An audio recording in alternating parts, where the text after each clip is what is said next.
Kerala adalah salah satu wilayah India yang terkenal karena kesuburan dan pemandangan alamnya yang indah. Terletak di barat daya India, Kerala memiliki sungai-sungai lebar dengan pulau-pulau kecil di tengahnya, rimbunan pohon kelapa dan bahkan kebun teh.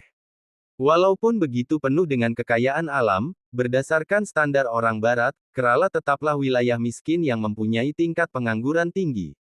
Entah bagaimana caranya mereka menentukan standar yang disebut pengangguran itu. Apakah petani yang mempunyai kebun kelapa yang sangat luas, atau para nelayan itu mereka anggap sebagai pengangguran, saya tidak tahu.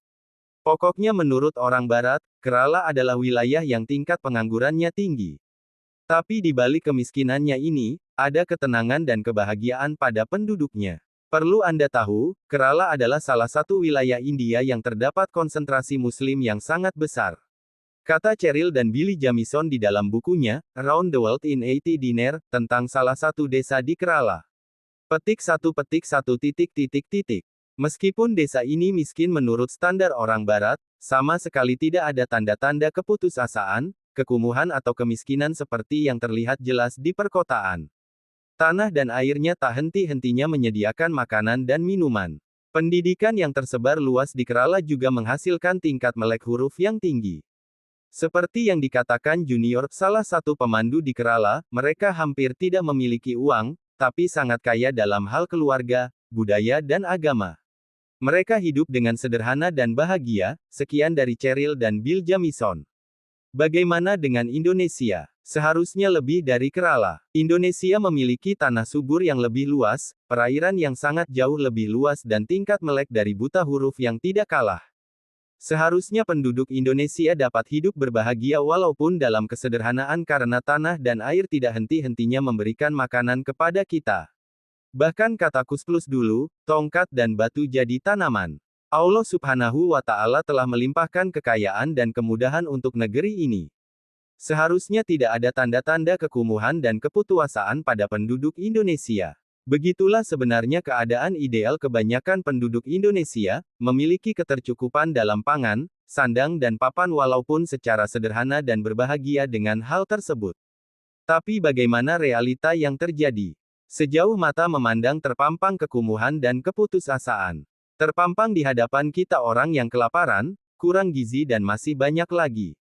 Mengapa di Indonesia yang kaya ini, terdapat banyak sekali orang yang sengsara? Salah satunya adalah kurangnya rasa syukur. Di desa sudah nyaman dengan kehidupan, walaupun penuh dengan kesederhanaan. Tapi karena katanya ingin merubah nasib walaupun tanpa keahlian yang mumpuni nekat merantau ke kota besar. Di kota besar, karena tidak memiliki keahlian dan pekerjaan, akhirnya menjadi penyakit masyarakat. Demikian gambaran banyak penduduk Indonesia.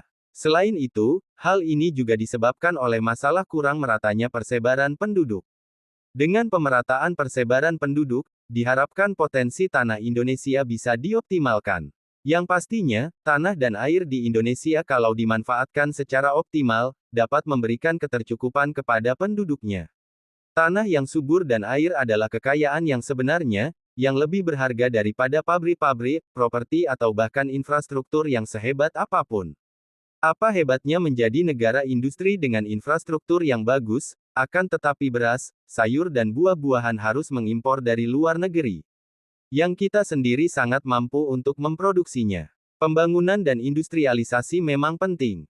Sangat penting. Tapi ada hal yang lebih penting, bagaimana memanfaatkan tanah dan air negeri kita secara optimal demi ketercukupan masyarakat secara mandiri. Kalau kita mampu menghasilkan sendiri, untuk apa mengimpor dari negara lain?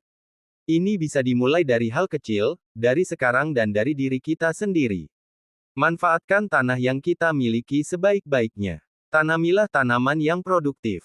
Mudah kok, menanam cabai, tomat dan sayuran lain. Kalau bisa menghasilkan sendiri, tidak usah payah membeli. Selanjutnya, pertahankan kepemilikan tanah dan fungsi tanah Anda.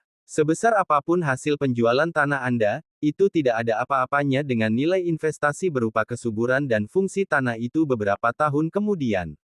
Demikian, semoga kita menjadi orang yang bersyukur dan mampu memanfaatkan apa yang ada secara sebaik-baiknya.